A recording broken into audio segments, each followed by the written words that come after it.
Hey, howdy do out there everyone, my name is Michael and welcome to the Duke Corner, where I do the doodles for practice and fun. Today I took it upon myself to grace the world with a scene. The bane of my existence to figure out, but once I got it rolling, I finally started enjoying the process. I left the first few attempts in because it's worth showing that, especially when you're learning something new, you fail a lot more than you succeed, but as evidenced by this video's final product, if you're persistent enough and know where to look to learn, you can do just that. So like I said, this is a scene that I had bigger aspirations for in the beginning, but dialed back to just the cabin on the hill. No monster, no flying wizards and angels, just a cabin on a hill. This is of course a very important place in my D&D world. A place which will be visited very soon, and soon enough, I will get to tell the story of that place to my players. Today's video is a bit special, you see, because it comes with a story. Every year, which thus far has only been 2, I've had some Christmas-themed event in my games, despite not actually having a traditional Christmas in the lore of my world. Last year, I had a mischief god called the Winter's Ghost give them rings, which gave them cool powers, but slowly drained them into wraiths. It took them the whole year to figure that out, so I've set out to make this new story. And I figure, what better way to fill in the time of this video than with that story? I warn, it's no happy Christmas tale, it is in fact only one thing to do with Christmas, and that's how the monster presents itself by the end. It is in fact much closer to a simple horror tale, but I'll say no more and tell the story instead. The story in-game will be told between the letters found in a corpse at the entrance of the glacial pass that never made it out, and in a series of increasingly sporadic journal entries left in a diary frozen to a child's corpse at the bottom of a cabin basement covered in roots. All of which can be roughly dated back to 10 years ago or so. Instead of just telling the story, I'll read you the journal entries as I will to my players, but in the form of perhaps a creepypasta or SCP log. Roll tape. Passage 1, Day 1. Today we set out for better life and a new future. I've located a valley on some old maps, with the prospector's help, of course, deeper in the glacial pass. It should be rich in gold and lush to boot with glacial springs.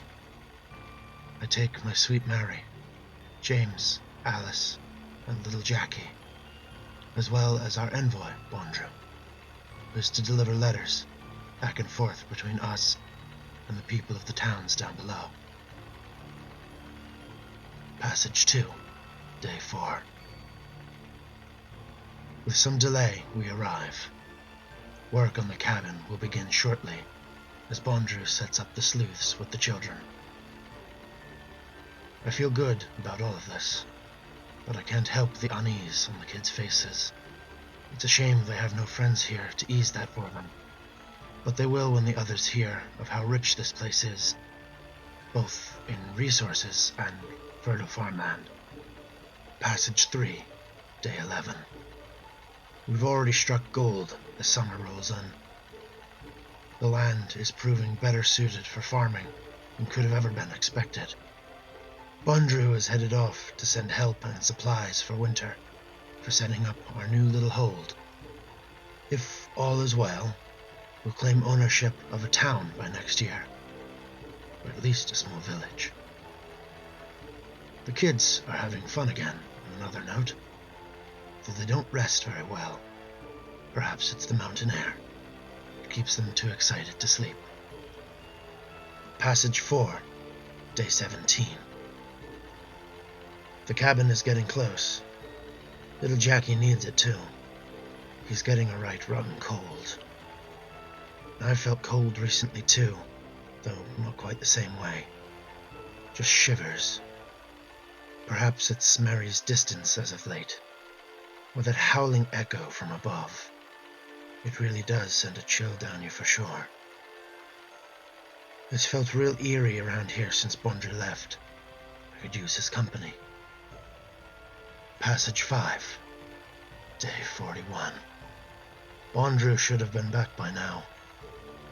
Long ago, I think. The cabin is all set though. The gold and the crop keeps flowing. I hear those sounds every night now. I think it's the wind, but then it's something else. Cold and deep in my ears, echoing off the walls of the canyon. Jackie isn't getting better either. He's warm and fed, but nothing is doing him any good. Mary is keeping him company almost always, but won't pay me any mind. I tend to the garden now instead. The kids seem rather unfazed by this development. All the sweet unawareness of youth. How I long for that same peace. Passage 6, day 45. The kids eat like monsters. I've had them hunting and fishing just to keep up with the food before harvest. Our rations won't last at that rate. Mary is always lost in some thought nowadays, but she won't tell me what. She spends a lot of time near dusk, watching the walls for something. Those calls sound like talking now too. I've never felt so watched. I send everyone in early now to keep watch all night. It's killing me, but I will protect them. I just have to wait it out until the reinforcements get here with Bondru. Maybe it's just a slow walk up here with all the supplies. Passage 7, day 56. They all just ignore him now, like he's already dead. I can't keep up all the work by myself, but Mary is no help, and the kids are too small for this sort of work. They help out here and there, but it's not enough. He's going to go soon. I feel it. I wish Mary would just look at him, or look me in the eye. Tell me why she's been so distant. No one talks to me much anymore. Am I just the crazy one here? I hear them every night now too. It's getting cold at night. I think winter's coming early. This is a damning situation. I've never felt so trapped. Passage 8, day 65. That bastard has to have been back by now. He couldn't have been gone this long unless he scampered off with the gold and made good back at home. Lord, I need him to come back. Please let him back. Jackie is very bad now, and Mary has gotten a fight with me about us coming here. It's the first time she's talked to me in weeks. I found her out later that night, with the kids in the field, half naked and shivering as she painted on their faces. They were terrified. I stole them back, but she just turned and started singing to the west end of the hills. I watched her all night, but I blacked out at some point. When I woke, she was nowhere to be found. Damn me. We have to find her. Passage 9, day 68. Against my better judgment, we went out looking and split up. Even Jackie, I couldn't believe, got up for just a while and searched. I don't know how he found the strength, but I couldn't stop him, not with Mary missing. He seemed so motivated for it. It's the first time I've seen him happy in a month. He wasn't happy when he returned, though. He came back with a skull. Not hers, I think. I plea. It was very old. He said it was up on the west side of the hill. Passage 10, day 69. Jackie is dead. I found him with barbs in his skin, like hooks all torn through. His face was haunting. I feel almost... God, I hate myself. Peaceful, I think. It's one less weight on my shoulders, and he's not suffering this anymore. I know who did it too. Those voices. They taunt me up there on those hills, up on the high reaches, in the crags and the cliffs where I can't reach them. I feel them watching. They leave little things around, bones, twig puppets on the trees. I know they're coming for us. The kids are avoiding me, but they seem completely undisturbed by everything. They're just going on their merry days. They still eat like wolves, though. I don't think they sleep anymore. It's not normal here. I am afraid. Loril, please hear this prayer. Passage 11, day 92. I'm at wit's end. Winter has come early. I can see the glacier driving in from the walls every day. I can't bear to go into the woods anymore. I can barely look at the kids now. They seem off somehow. Something's gone wrong with the crop too. I started to harvest, but it's all gone sour. There's nothing to salvage. We'll be out in a month at this rate. And God, what's worse, I hear her, my sweet Mary, calling from the hills, even now, calling with them, those wretched. Passage 12, day 100. We're saved. Loril has sent us a man. He called himself Alan. He was very strange himself. I could swear something was magical about him. It's not entirely uncommon, but usually a very unsavory folk. Still, he said he was off hunting something, and was in a rather unpleasant hurry to put off his pipe and leave the valley. He suggested we do the same, but when I told him that we couldn't, he grew very stern. He started telling me that we would all die here, raving on about the dangers of this place. It was too late for us. Then he changed his tone some. He said we could consult the mages of the moon pool, if nothing else. He gave us talismans to protect us. He said they would save us from spirits. And he ran. The moon pool shouldn't be very far from here, just up the cliffs, some to the peak of the south side. I've seen the winged man, I think. He's not a mage, I'm sure now. When I arrive, he will be an angel of Loril, to save us from this wretched valley. Passage 13, day 108. God damn you all to hell, and you too, Loril. I made it. I finally made it here. I've never felt weaker crawling away from danger, but I made it. The coals are still hot in the camp, but the temple is abandoned. I'm sure they just left, but I cannot wait. I must return. I've left a note for them, but I've gone too long from my children. I must return and protect them.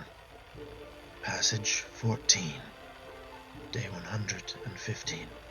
I can't understand why this is happening. I just want it to be over. I locked them up in the cellar. I couldn't stand to look at them. Feral, blood on their faces, meat in their pockets. I know whose meat. I could barely make out the body, but I saw the grave dug up outside. My precious children, Lord, even now, they're clawing at the doors like animals. They're ill. I am sorry. Please forgive me. Save them. Leave me if you must, but save them. I have to do it. They are not my children anymore. Passage 15, day 125. I'm out of food, nearly freezing every night, but I refuse to leave this post. I don't think I've slept in days. Their voices won't let me. I won't let them win either. Not after all I've done to get here. I hope Bondrew comes back with those reinforcements. They're going to be in awe when they see that I've killed it. That twisty shadow with red eyes whizzing by the house. I'll catch it. Maybe Alan was right, but I have to last just a little bit longer. Lurel, I know you will not forgive me. I am sorry for my children. I hear those wretched voices calling, and if I'm to stay awake, I must eat. On every wall of the cabin, the only thing that will remain when they arrive, aside from that big, lovely tree out front, of course, are scrawlings and scribbles, mostly in some kind of maddening chicken scratch, probably carved deep into the wall with bone or some other utensil nearby. They will all read, I'll dream a sweet dream with a strange lady in it. The dream of the winter, pine trees and winter. My dream is true now, though I don't think it was my goddess. I hear them all screaming, so many voices. They all hate each other. The lady, the tower, and the taunting calls. I just want to sleep. Be still and sleep. I'll make a deal with the lady, and I will dream forever. I'm sorry, Mary. So you probably can't understand the full context of that without knowing more of my in-game lore, but I'm sure you fantasy nerds like me can understand the implications of making a deal with the Dark Lady of Dreams, and the madness that had overtaken him in that cursed valley. If only Alan's talismans had worked, or the Moon Mage had been present, perhaps the story would have gone very differently. But alas, he is at least sleeping forever with his children. I hope you all enjoyed this different sort of video, and could bear with the length of it and my poor voice acting. I tried my best to give you all the Christmas special you deserve for sticking with me for these past few months of duding and designing.